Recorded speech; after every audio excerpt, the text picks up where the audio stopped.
Plantar fasciitis or heel pain.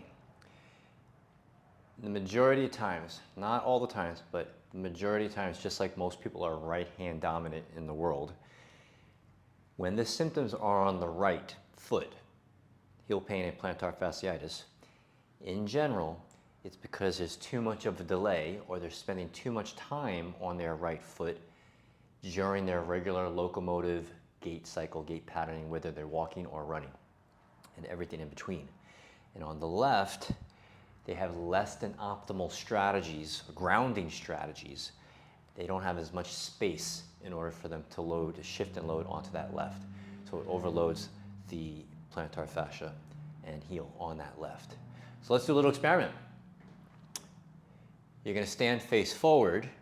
You're going to turn your waist, your pelvis, to the right. And pay attention to what you're feeling in your feet. You should feel more weight on the outside part of the right foot, inside part of the left foot.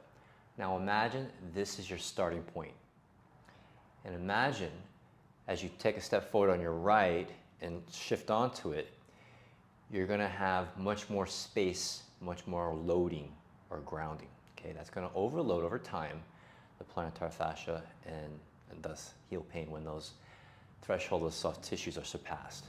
On the left, you're not going to have enough space because that hip and pelvis is already forward. And by the time you shift onto that foot, again, there's going to be an overload or too much of the demand on that left plantar fascia or heel.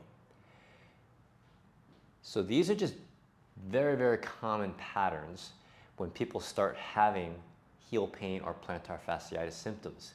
And it's usually because they did too much too soon, too much volume, and when the pain is there and the soft tissues become inflamed, it can last not days or weeks, it can last months, in some cases years.